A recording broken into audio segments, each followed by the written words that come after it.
ಆಕಾಶವಾಣಿ ಪ್ರದೇಶ ಸಮಾಚಾರ ಓದುತ್ತಿರುವವರು ವಿದ್ಯಾ ಭಟ್. ಮುಖ್ಯಾಂಶಗಳು: ಅಭಿವೃದ್ಧಿ, ಪಾರದರ್ಶಕತೆ, ಶಿಸ್ತು ರಾಜ್ಯ ಸರ್ಕಾರದ ಮೂಲಮಂತ್ರ. ಮುಖ್ಯಮಂತ್ರಿ ಡಿಕೆ ಶಿವಕುಮಾರ್.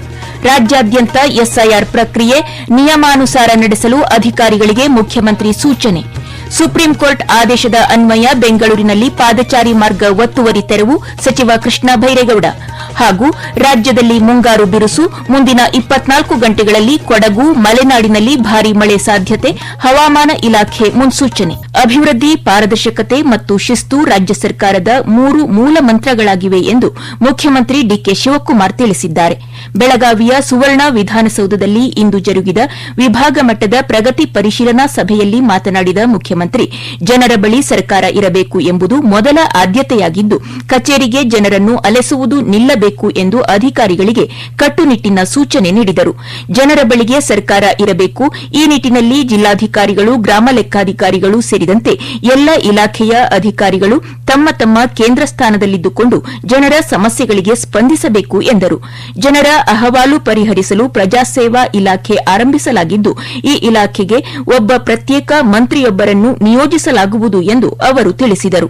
ಜಿಲ್ಲಾ ಉಸ್ತುವಾರಿ ಸಚಿವರು ಪ್ರತಿ ತಿಂಗಳ ಮೊದಲ ಹಾಗೂ 3ನೇ ಶನಿವಾರ ಆಯ್ದ ತಾಲೂಕುಗಳಲ್ಲಿ ಪ್ರಜಾಸೇವಾ ಇಲಾಖೆಯಿಂದ ಜನಸಂಪರ್ಕ ಸಭೆಗಳನ್ನು ನಡೆಸಿ ಜನರ ಸಮಸ್ಯೆ ಬಗೆಹರಿಸಬೇಕು ಎಂದು ನಿರ್ದೇಶನ ನೀಡಿದರು. ಗ್ರಾಮೀಣ ಮಕ್ಕಳಿಗೂ ನಗರ ಮಟ್ಟದ ಶಿಕ್ಷಣ ದೊರೆಯಬೇಕು.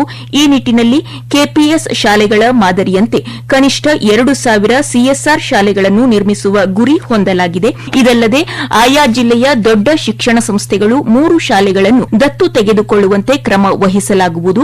ಎಲ್ಲರಿಗೂ ಗುಣಮಟ್ಟದ ಪ್ರಾಥಮಿಕ ಶಿಕ್ಷಣ ಒದಗಿಸಬೇಕು ಎಂಬುದು ತಮ್ಮ ಆಶಯವಾಗಿದೆ. ಯುವ ಜನತೆಯ ಉದ್ಯೋಗಾವಕಾಶಗಳಿಗೆ ಹೊಸ ದಿಕ್ಕು ನೀಡುವ ಉದ್ದೇಶದಿಂದ ಯುವ ಉದ್ಯೋಗ ಸೇತು ಕಾರ್ಯಕ್ರಮವನ್ನು ಆರಂಭಿಸಲಾಗುತ್ತಿದೆ ಎಂದರು. ಪ್ರತಿಯೊಬ್ಬ ಅರ್ಹ ವ್ಯಕ್ತಿಗೆ ಮತದಾನ ಹಕ್ಕು ನೀಡಬೇಕು ಎಂಬುದು ಸರ್ಕಾರದ ಉದ್ದೇಶವಾಗಿದೆ.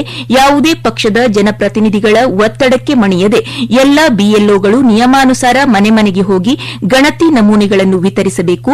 ಮತದಾನದ ಹಕ್ಕು ಪಡೆದುಕೊಳ್ಳಲು ಪ್ರತಿಯೊಬ್ಬರೂ ಅಗತ್ಯ ಕ್ರಮ ವಹಿಸಬೇಕು ಎಂದು ನಾಗರಿಕರಿಗೆ ಸಲಹೆ ನೀಡಿದರು. ಯಾರೂ ಮತದಾನ ಹಕ್ಕುಗಳಿಂದ ವಂಚಿತರಾಗಬಾರದು ಎಂದು ಹೇಳಿದರು. ದೇಶದ ಸಮಗ್ರತೆ, ಐಕ್ಯತೆ ಕಾಪಾಡಲು ಭಾರತ ಜೋಡೋ ಯುವಕ ಸಂಘ ಸ್ಥಾಪಿಸಿ ಪ್ರತಿ ಪಂಚಾಯಿತಿಗೆ 10 ಲಕ್ಷ ರೂಪಾಯಿ ನೀಡಲಾಗುವುದು ಎಂದು ಮುಖ್ಯಮಂತ್ರಿಗಳು ತಿಳಿಸಿದರು. ರಾಜ್ಯದಲ್ಲಿ 10,000 ಯುವಕರ ಸಂಘಗಳನ್ನು ಸ್ಥಾಪಿಸಲಾಗುವುದು. ಭಾರತ ಜೋಡೋ ಯುವ ಸಂಘಗಳ ಸ್ಥಾಪನೆಗೆ 1,000 ಕೋಟಿ ರೂಪಾಯಿ ಮೀಸಲಿಡಲಾಗುವುದು. ಪ್ರತಿ ಕ್ಷೇತ್ರದಲ್ಲಿ ಬಡವರಿಗೆ 5 ರಿಂದ 10,000 ನಿವೇಶನಗಳನ್ನು ನೀಡಲು ಕ್ರಮ ವಹಿಸಲಾಗುವುದು. ಪ್ರತಿ ತಾಲೂಕಿನಲ್ಲೂ ಕೈಗಾರಿಕಾ ಪಾರ್ಕ್ ಸ್ಥಾಪನೆಗೆ ಯೋಜನೆ ರೂಪಿಸಲಾಗುತ್ತಿದೆ ಎಂದರು.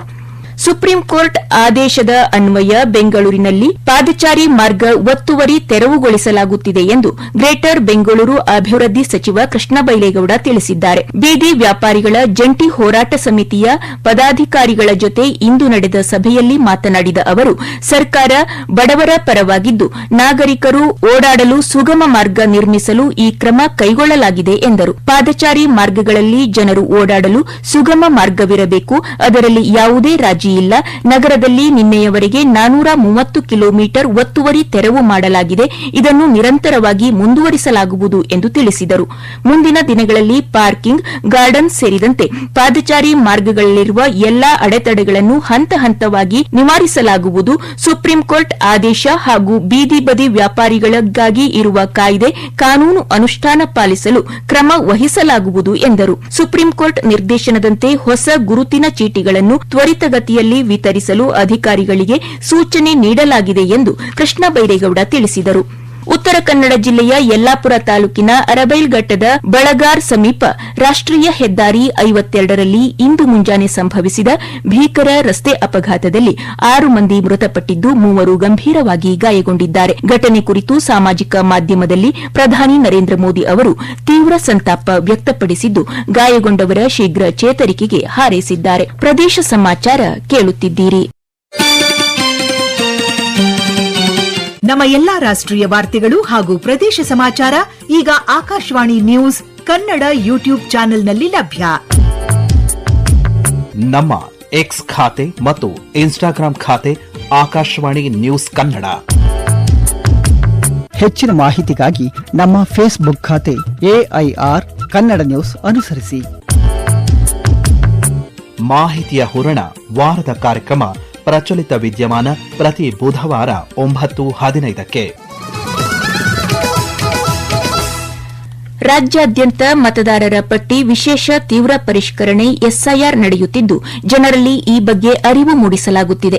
ತುಮಕೂರು ತಾಲೂಕು ಪಂಚಾಯಿತಿ ವತಿಯಿಂದ ಇಂದು ಕೆಸರಮಡು ಗ್ರಾಮ ಪಂಚಾಯಿತಿ ವ್ಯಾಪ್ತಿಯಲ್ಲಿ ಆಯೋಜಿಸಿದ್ದ ಮತದಾರರ ಜಾಗೃತಿ ಜಾಥಾಕ್ಕೆ ತಾಲೂಕು ಪಂಚಾಯಿತಿ ಸಹಾಯಕ ಲೆಕ್ಕಾಧಿಕಾರಿ ಪರಮೇಶ್ವರ ಹೆಚ್ಗೆ ಚಾಲನೆ ನೀಡಿದರು. ಈ ವೇಳೆ ಅವರು ಮತದಾರರ ಪಟ್ಟಿಯಲ್ಲಿ ಹೆಸರು ಸೇರ್ಪಡೆ, ಹೆಸರು ತಿದ್ದುಪಡಿ, ವಿಳಾಸ ಬದಲಾವಣೆ, ಮೃತ ಹಾಗೂ ಸ್ಥಳಾಂತರಗೊಂಡ ಮತದಾರರ ಹೆಸರನ್ನು ತೆಗೆದುಹಾಕುವ ಕುರಿತು ಸಾರ್ವಜನಿಕರಿಗೆ ಮಾಹಿತಿ ನೀಡಿದರು. ಜಾಥಾದಲ್ಲಿ ಗ್ರಾಮ ಪಂಚಾಯಿತಿ ಪ್ರತಿನಿಧಿಗಳು, ಬೂತ್ ಮಟ್ಟದ ಅಧಿಕಾರಿಗಳು, ಆಶಾ ಮತ್ತು ಅಂಗನವಾಡಿ ಕಾರ್ಯಕರ್ತೆಯರು, ಸಾರ್ವಜನಿಕರು ಪಾಲ್ಗೊಂಡಿದ್ದರು. ವಿಜಯಪುರದಲ್ಲಿ ಎಲ್ಲ ರಾಜಕೀಯ ಪಕ್ಷಗಳ ಮುಖಂಡರ ಸಭೆಯಲ್ಲಿ ಅಧ್ಯಕ್ಷತೆ ವಹಿಸಿ ಮಾತನಾಡಿದ ಮಹಾನಗರ ಪಾಲಿಕೆ ಆಯುಕ್ತರಾದ ವಿಜಯ ಮೆಕ್ಕಳಕ್ಕಿ, ನೈಜ ಮತದಾರರು ಮತದಾರರ ಪಟ್ಟಿಯಿಂದ ಹೊರಗೆ ಉಳಿಯದಂತೆ ಮತ್ತು ಅನರ್ಹ ಮತದಾರರನ್ನು ಯಾವುದೇ ಕಾರಣಕ್ಕೂ ಮತದಾರರ ಪಟ್ಟಿಗೆ ಸೇರ್ಪಡೆಯಾಗದಂತೆ ಕ್ರಮ ವಹಿಸಲು ಎಲ್ಲ ರಾಜಕೀಯ ಪಕ್ಷಗಳು ಹಾಗೂ ಮತದಾರರು ಸಹಕರಿಸಬೇಕು ಎಂದರು. ಈವರೆಗೆ 1,84,034 ಮತದಾರರ ಗಣತಿ ನಮೂನೆ ವಿತರಿಸಲಾಗಿದೆ ಎಂದು ತಿಳಿಸಿದರು. ಸುಭದ್ರ ಪ್ರಜಾಪ್ರಭುತ್ವದ ಬುನಾದಿಯಾಗಿರುವ ಮತದಾರರ ಪಟ್ಟಿಯನ್ನು ಸಂಪೂರ್ಣ ದೋಷರಹಿತವಾಗಿ ಸಿದ್ದಪಡಿಸುವ ನಿಟ್ಟಿನಲ್ಲಿ ಅಧಿಕಾರಿಗಳು ಅತ್ಯಂತ ಜವಾಬ್ದಾರಿಯಿಂದ ಕಾರ್ಯನಿರ್ವಹಿಸಬೇಕು ಎಂದು ಕೋಲಾರ ಜಿಲ್ಲಾ ಉಸ್ತುವಾರಿ ಕಾರ್ಯದರ್ಶಿ ಹಾಗೂ ರೋಲ್ ವೀಕ್ಷಕರಾದ ತುಳಸಿ ಮದ್ದಿನೇನಿ ಅಧಿಕಾರಿಗಳಿಗೆ ಸೂಚನೆ ನೀಡಿದರು. ಮತದಾರರ ಪಟ್ಟಿಯ ನಿಖರತೆ ಮತ್ತು ಪಾರದರ್ಶಕತೆ ಕಾಪಾಡಲು ಎಲ್ಲಾ ರಾಜಕೀಯ ಪಕ್ಷಗಳ ಪ್ರತಿನಿಧಿಗಳು ಹಾಗೂ ಸಾರ್ವಜನಿಕರು ಸಕಾರಾತ್ಮಕವಾಗಿ ಸಹಕರಿಸಬೇಕು ಎಂದು ಚಿತ್ರದುರ್ಗ ಜಿಲ್ಲಾ ಚುನಾವಣಾಧಿಕಾರಿ ಹಾಗೂ ಜಿಲ್ಲಾಧಿಕಾರಿ ಟಿ ವೆಂಕಟೇಶ್ ಮನವಿ ಮಾಡಿದರು. ಜಿಲ್ಲೆಯಲ್ಲಿ ಗಣತಿ ನಮೂನೆಗಳ ವಿತರಣೆ 98% ಪೂರ್ಣಗೊಂಡಿದೆ ಎಂದು ಅವರು ಮಾಹಿತಿ ನೀಡಿದರು. ಎಸ್ಐಆರ್ ಕುರಿತು ಮೈಸೂರು ಚಾಮುಂಡಿ ಬೆಟ್ಟದಲ್ಲಿ ಜಾಗೃತಿ ಜಾಥಾ ನಡೆಸಿ ಭಕ್ತಾದಿಗಳು, ಪ್ರವಾಸಿಗರು ಹಾಗೂ ಸಾರ್ವಜನಿಕರಿಗೆ ಜಾಗೃತಿ ಮೂಡಿಸಲಾಯಿತು.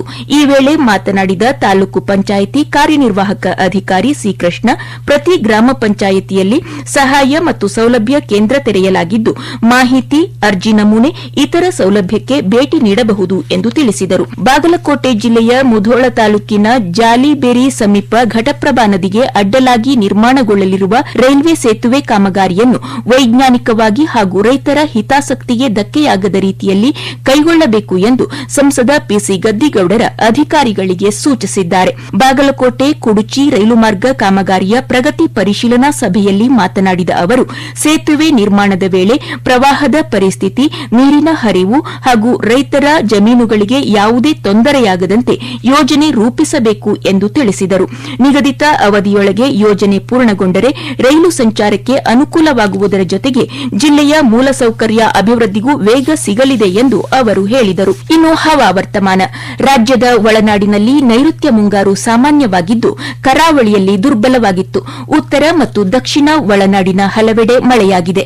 ಆಗುಂಬೆಯಲ್ಲಿ 9 ಸೆಂಟಿಮೀಟರ್, ಭಾಗಮಂಡಲ 8, ನಾಪಕ್ಲುವಿನಲ್ಲಿ 7, ಕಮ್ಮರಡಿ, ಕೊಟ್ಟಿಗೆಹಾರ, ಸೋಮವಾರಪೇಟೆಯಲ್ಲಿ ತಲಾ 6, ಗೇರುಸೊಪ್ಪ, ಕೊಪ್ಪ 5, ಬೆಳ್ತಂಗಡಿ, ಧರ್ಮಸ್ಥಳ, ಖಾನಾಪುರ, ಲೋಂಡಾ, ಶೃಂಗೇರಿ, ತಾಳಗುಪ್ಪದಲ್ಲಿ ತಲಾ 4 ಸೆಂಟಿಮೀಟರ್ ಮಳೆಯಾಗಿದೆ. ಮುಂದಿನ 24 ಗಂಟೆಗಳಲ್ಲಿ ಮಲೆನಾಡು ಮತ್ತು ಕೊಡಗು ಜಿಲ್ಲೆಯಲ್ಲಿ ಭಾರೀ ಮಳೆಯಾಗುವ ಸಾಧ್ಯತೆ ಇದೆ. ದಕ್ಷಿಣ ಮತ್ತು ಉತ್ತರ ಒಳನಾಡಿನಲ್ಲಿ ಹಗುರದಿಂದ ಸಾಧಾರಣ ಮಳೆ ನಿರೀಕ್ಷೆಯಿದೆ. ಬೆಂಗಳೂರು ಹಾಗೂ ಸುತ್ತಮುತ್ತ ಸಾಮಾನ್ಯವಾಗಿ ಮೋಡ ಕವಿದ ವಾತಾವರಣವಿರಲಿದ್ದು ಹಗುರದಿಂದ ಮಧ್ಯಮ ಮಳೆಯಾಗುವ ಸಾಧ್ಯತೆ ಇದೆ. ಗರಿಷ್ಠ 29, ಕನಿಷ್ಠ 21 ಡಿಗ್ರಿ ಸೆಲ್ಸಿಯಸ್ ಉಷ್ಣಾಂಶ ದಾಖಲಾಗುವ ಸಂಭವ. ಕೊನೆಯಲ್ಲಿ ಮತ್ತೊಮ್ಮೆ ಮುಖ್ಯಾಂಶಗಳು. ಅಭಿವೃದ್ಧಿ, ಪಾರದರ್ಶಕತೆ, ಶಿಸ್ತು ರಾಜ್ಯ ಸರ್ಕಾರದ ಮೂಲಮಂತ್ರ. ಮುಖ್ಯಮಂತ್ರಿ ಡಿಕೆ ಶಿವಕುಮಾರ್. ರಾಜ್ಯಾದ್ಯಂತ ಎಸ್ಐಆರ್ ಪ್ರಕ್ರಿಯೆ ನಿಯಮಾನುಸಾರ ನಡೆಸಲು ಅಧಿಕಾರಿಗಳಿಗೆ ಮುಖ್ಯಮಂತ್ರಿ ಸೂಚನೆ. ಸುಪ್ರೀಂ ಕೋರ್ಟ್ ಆದೇಶದ ಅನ್ವಯ ಬೆಂಗಳೂರಿನಲ್ಲಿ ಪಾದಚಾರಿ ಮಾರ್ಗ ಒತ್ತುವರಿ ತೆರವು. ಸಚಿವ ಕೃಷ್ಣ ಬೈರೇಗೌಡ. ಹಾಗೂ ರಾಜ್ಯದಲ್ಲಿ ಮುಂಗಾರು ಬಿರುಸು. ಮುಂದಿನ 24 ಗಂಟೆಗಳಲ್ಲಿ ಕೊಡಗು, ಮಲೆನಾಡಿನಲ್ಲಿ ಭಾರೀ ಮಳೆ ಸಾಧ್ಯತೆ. ಹವಾಮಾನ ಇಲಾಖೆ ಮುನ್ಸೂಚನೆ. ಇಲ್ಲಿಗೆ ಪ್ರದೇಶ ಸಮಾಚಾರ ಮುಗಿಯಿತು. ನಮ್ಮ ಮುಂದಿನ ವಾರ್ತಾ ಪ್ರಸಾರ ಈ ರಾತ್ರಿ 7:35 ನಿಮಿಷಕ್ಕೆ.